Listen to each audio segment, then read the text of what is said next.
Beralih ke topik kedua, Komisi 3 DPR RI menggelar rapat dengar pendapat umum atau RDPU kasus dugaan korupsi proyek pembuatan video profil desa di Kabupaten Karo, Sumatera Utara dengan terdakwa Amsal Sitepu.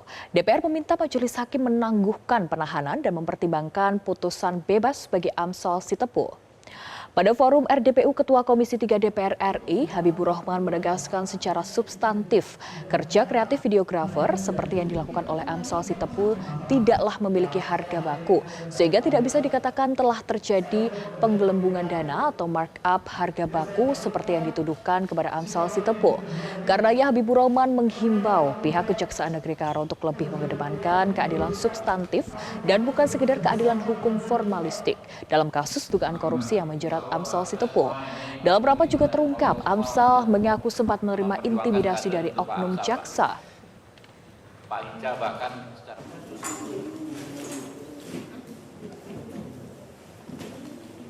Pada November 2025 lalu, Amsal Sitepu ditetapkan sebagai tersangka kasus dugaan korupsi proyek pengelolaan instalasi komunikasi dan informatika serta pembuatan video profil desa di Kabupaten Karo dengan kerugian negara mencapai 202 juta rupiah. Pada sidang yang digelar Jumat 20 Februari lalu di Pengadilan Negeri Medan, jaksa menuntut pidana 2 tahun penjara dan denda 50 juta rupiah terhadap Amsal Sitepu serta menuntut menyerahkan uang pengganti sebesar 202 juta rupiah.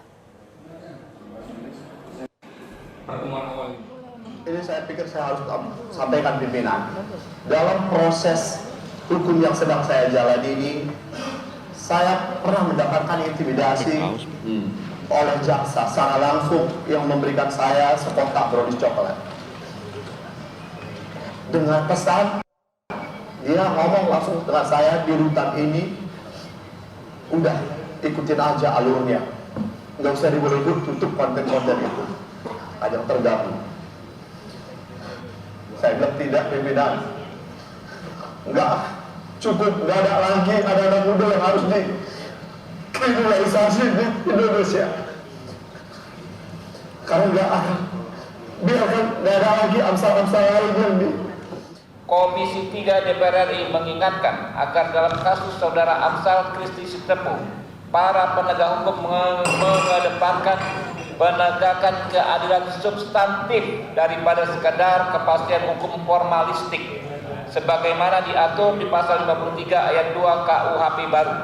Secara substantif, kerja kreatif videografer tidaklah memiliki harga baku tertentu sehingga tidak bisa dikatakan terjadi penggelembungan atau markup dari harga baku, termasuk melahirkan ide atau konsep kreatif awal. Kejaksaan Agung memastikan menghormati fungsi DPR sebagai pengawas penegak hukum terkait kasus Amsal Sitepu.